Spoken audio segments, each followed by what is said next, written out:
Halo kawan semua, kembali lagi bertemu dengan saya Bagus WS dengan segmen konten di Bicara Bagus di versi monolog kali ini. Nah, kawan-kawan, tentu sebelum kita akan ngobrolin apa untuk video konten kali ini, tentu saya ingin berterima kasih kepada kawan-kawan yang sudah meluangkan waktunya menonton konten-konten di Bicara Bagus atau di konten channel YouTube Bagus WS. Nah, konten ini sebenarnya berangkat dari sebuah, bukan keresahan sih, cuman adalah ini layak untuk saya harus sampaikan sebagai orang yang tidak berpihak ya. Sebelum berpihak, belum menentukan, sambil menunggu debat capres cawapres. Kita akan ngobrolin sebenarnya debat, bukan mengkritik juga sih. Sebenarnya saya menonton debat kemarin, dan pada debat yang berlangsung sebenarnya banyak gimmicknya kawan-kawan. Itu tidak bisa dipungkiri, mungkin seluruh masyarakat Indonesia tahu juga lah ada gimmick-gimmick di sana dan lain-lain. Apa yang ingin coba saya bukan mengkomentari lah, sedikit mengajak untuk berpikir tentang keresahan-keresahan yang saya rasakan secara pribadi. Nah, di momen tertentu, karena kan kita tidak akan membahas sepanjang debat situ. Yang di momen tertentu debat itu kan, ketika yang ingin saya sedikit komentari adalah ketika paslon atau cawapres dari 02 ini menanyakan tentang green inflation, terus ditanyakan ke pihak 02 atau ke Prof. Mahfud MD. Nah, setelah Prof. Mahfud MD mengatakan saya tidak ingin menjawab pertanyaan dari paslon 02 atau cawapres 02 karena itu adalah bukan hal yang harus dijawab katanya.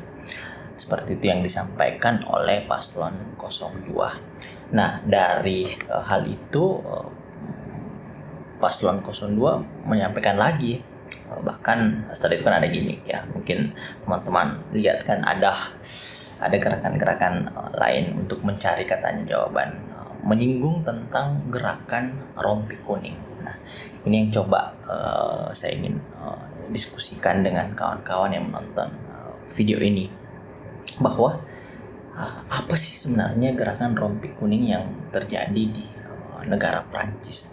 Sebenarnya kan tidak banyak juga sih mungkin orang yang tahu. Dari beberapa hasil riset kecil-kecilan atau yang saya baca ya, memang bahwa pertanyaan awalnya apa sih itu protes rompi kuning yang terjadi di Prancis.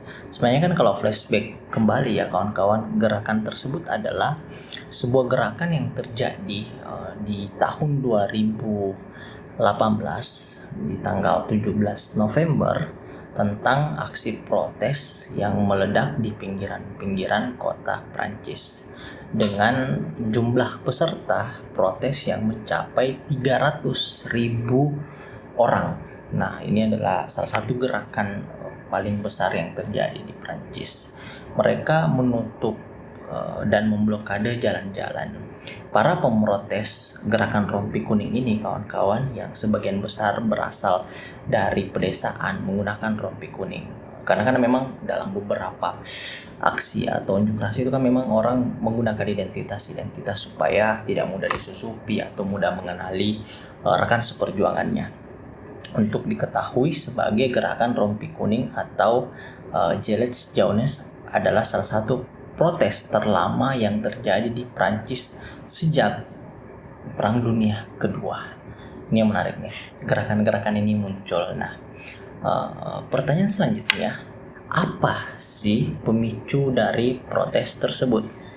Protes rompi kuning sebenarnya dipicu oleh kebijakan Presiden Emmanuel Macron tentang menaikkan pajak bahan bakar fosil atau kalau di Indonesia BBM, dan untuk mendanai program transisi ramah lingkungan yang akan ada di negara Prancis. Nah, ini juga menjadi isu juga kan, ada juga tuh sekarang di Indonesia tentang kenaikan pajak untuk BBM atau kendaraan yang menggunakan BBM. Nah, nanti mungkin akan kita bahas di kesempatan yang lain. Kebijakan ini berdampak langsung ke warga yang tinggal di pedesaan dan pedalaman. Karena selain itu, 17 juta warga Prancis yang bekerja di luar dari kota domisilinya.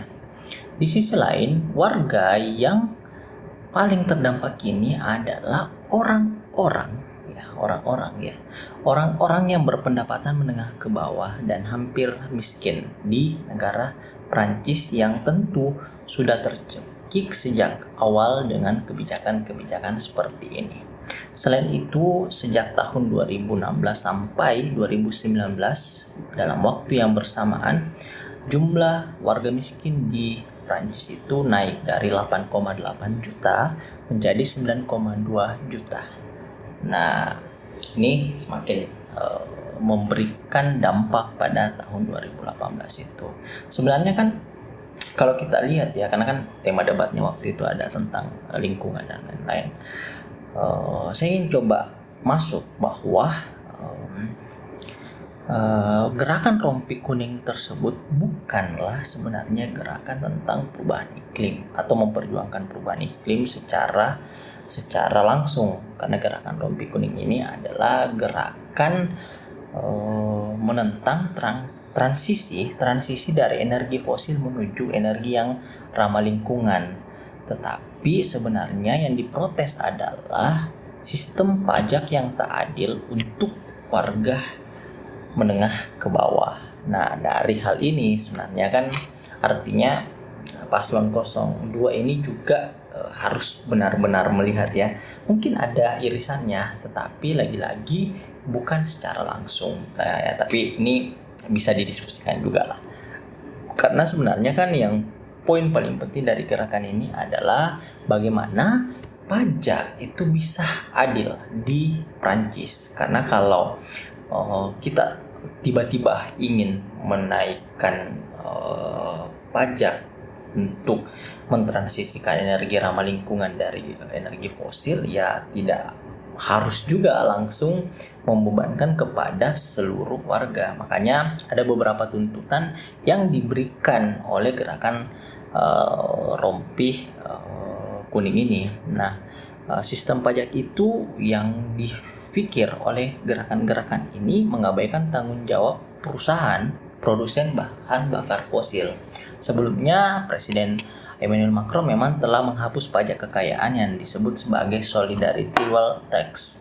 Tapi pajak pun juga dari badan usaha dari 3,3% menjadi 25%. Meskipun ya itu tidak membuat juga puas tidak menjawab juga keresahan oleh masyarakat di Prancis, karena ketimpangan di Prancis juga cukup parah.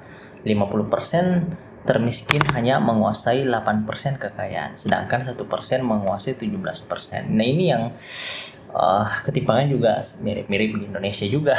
Bukan mirip ya, di Indonesia lebih parah mungkin, ketimpangan hanya 1% orang kayanya dan yang lain itu mungkin menengah ke bawah mungkin ya. Terus siapa-siapa sih yang menggerakkan gerakan-gerakan rompi kuning ini selain dari pedesaan-pedesaan? Ternyata ada sebuah gerakan di sana yang bersatunya karena keresahan bersama. Nah, orang biasa bilang populis progresif.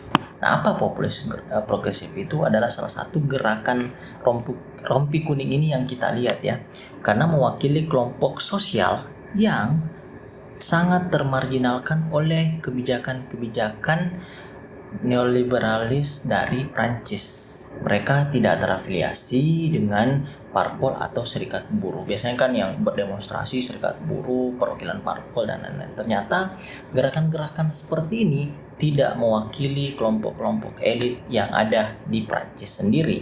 Nah, gerakan rompi kuning menggunakan cara pandang politik populis yang membangun demarkasi politik atau political frontier antara rakyat bisa dengan versus kaum elit. Nah, mereka tidak percaya dengan elit politik dan partai politik. Mereka anggap di sana kan mungkin mereka anggap sebagai elit yang korup dan tidak kompeten. Gerakan ini juga sangat merupakan menjadi payung besar yang mewakili beragam spektrum dengan berbagai kepentingan dan berbagai isu-isu gerakan yang diperjuangkan, karena dengan menyatukan anti neoliberalis, demokratis, ekologi, berkeadilan dan lain-lain.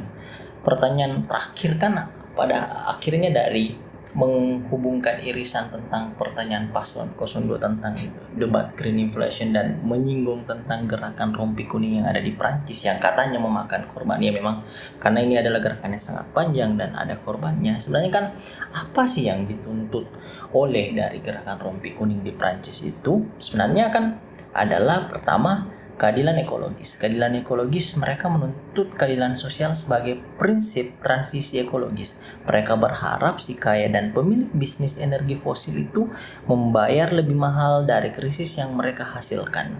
Ini satu. Nah, kedua, pajak kekayaan untuk si kaya. Mereka menuntut pemberlakuan ulang pajak kekayaan untuk kelompok terkaya di Prancis untuk membiayai krisis dan mengatasi ketimpangan sosial. Karena lagi-lagi kawan-kawan, ya keadilan itu ya tidak selamanya 50-50. Mungkin logikanya ya harus setara dan seadil-adilnya. Itu yang diperjuangkan oleh gerakan rompi kuning yang disebut oleh paslon 02 itu memakan korban. Selanjutnya adalah yang ketiga, ini tentang keadilan untuk para pekerja, kenaikan upah minimum. Ya di Indonesia pun juga masih terus dikaji karena kan dari beberapa daerah kenaikan upah minimumnya itu berbeda-beda. Kenaikan upah minimum yang mereka tuntut dari gerakan rompi kuning ini adalah untuk orang-orang yang bekerja dan para pensiun, menuntut penguatan rent control untuk sewa tempat tinggal dan perawatan lansia. Ini menarik nih kalau kita hubungkan dengan para paslon yang sedang bertarung, harusnya bisa melihat dan flashback, karena jangan sampai apa yang disampaikan pada debat itu juga mereka tidak mendalami isunya gitu, tidak mendalami dengan baik begitu. Keempat, mereka menuntut demokrasi partisipatoris. Keempat ini kita sedang menjalankan demokrasi, meskipun demokrasinya ya adalah mendudukkan kekuasaan atau memberikan kekuasaan kepada salah satu paslon lah, nanti siapapun yang menang. Nah, mereka mengusung konsep demokrasi partisipatoris atau referendum inisiatif ya, bahwa setiap undang-undang dan keputusan publik itu harus diusulkan dari level paling bawah dan diusulkan sampai ke Majelis Nasional. Nah, ini yang menarik, kita kan tidak pernah menemukan undang-undang itu dari bawah ya. Memang ada sistem aspirasi dan lain-lain menyerap ini, tapi kan ya itu tergantung lagi kita melihatnya sebagai apa. Tapi secara sistem ideal seperti itu. Terakhir ya kawan-kawan, lagi-lagi apapun yang disampaikan pada debat capres nantinya itu coba kita telah ulang, kita dalami, lihat, karena memang kalau kita lihat ya secara penelitian hanya 2,5% yang berubah secara pilihan ketika selesai menonton debat. Tapi ini penting karena seorang calon pemimpin dengan memimpin 280 juta masyarakat atau warga rakyat di negara ini harus punya gagasan, harus tentu bisa menjelaskan pesan kekuasaannya, harus bisa mengkomunikasikan antara akar rumput atau rakyat paling bawah sampai elit, karena kita ingin menjadi negara yang mencapai tujuannya dengan Pancasila sebagai panduan untuk menuju ke sana. Mungkin itu saja sedikit dari ya keresahan-keresahan di konten kali ini. Semoga selalu menyenangkan dan punya manfaat apa yang bicara bagus sampaikan, apa yang konten disampaikan. Terima kasih, sampai jumpa lagi. Semoga ngobrol-ngobrol ini selalu menyenangkan. Thank you.